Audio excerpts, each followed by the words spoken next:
Ayat renungan hari ini diambil dari Injil Yohanes pasal 6 ayat 68. Simon Petrus menjawab dia, "Tuhan, kepada siapakah kami akan pergi? Perkataanmu adalah perkataan hidup yang kekal."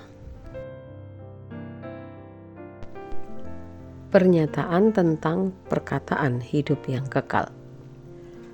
Simon Petrus mengakui bahwa pengajaran Yesus berbeda dari yang lain karena memberikan hidup kekal. Ini adalah pengakuan iman Petrus bahwa Yesus bukan hanya seorang guru, tetapi sumber keselamatan dan hidup sejati. Jawaban Petrus menegaskan bahwa tidak ada tempat lain yang memberikan harapan, kebenaran, dan kehidupan selain dalam Yesus. Hal ini mencerminkan pemahaman bahwa keselamatan hanya ada di dalam Kristus.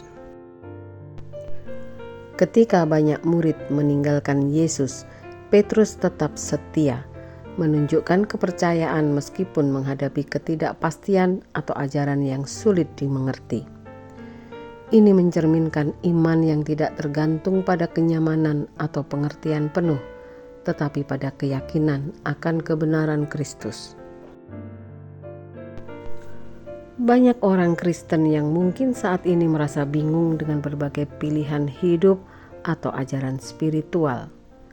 Yohanes 6 ayat 68 mengingatkan kita untuk tetap berpegang pada Yesus sebagai satu-satunya sumber kebenaran dan hidup, meskipun kita tidak selalu memahami semua rencananya. Dalam dunia yang penuh distraksi dan pengaruh negatif, ayat ini mendorong kita untuk menjadikan firman Tuhan sebagai pedoman hidup karena mengandung hikmat yang membawa hidup kekal.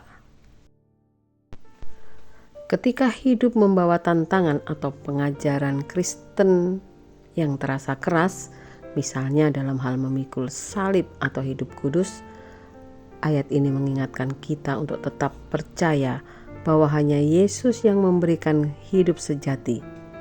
Jangan meninggalkannya demi solusi duniawi yang hanya sementara. Di tengah godaan untuk mengejar hal-hal duniawi, ayat ini mendorong kita untuk menempatkan hubungan dengan Yesus sebagai prioritas utama, karena dialah yang memberikan makna sejati dalam hidup.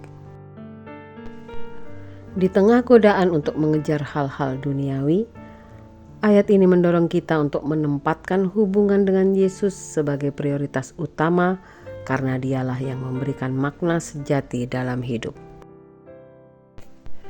Kiranya ayat renungan hari ini memberkati kita. Mari kita berdoa agar Tuhan memberikan kekuatan pada kita untuk melakukan firman-Nya. Amin.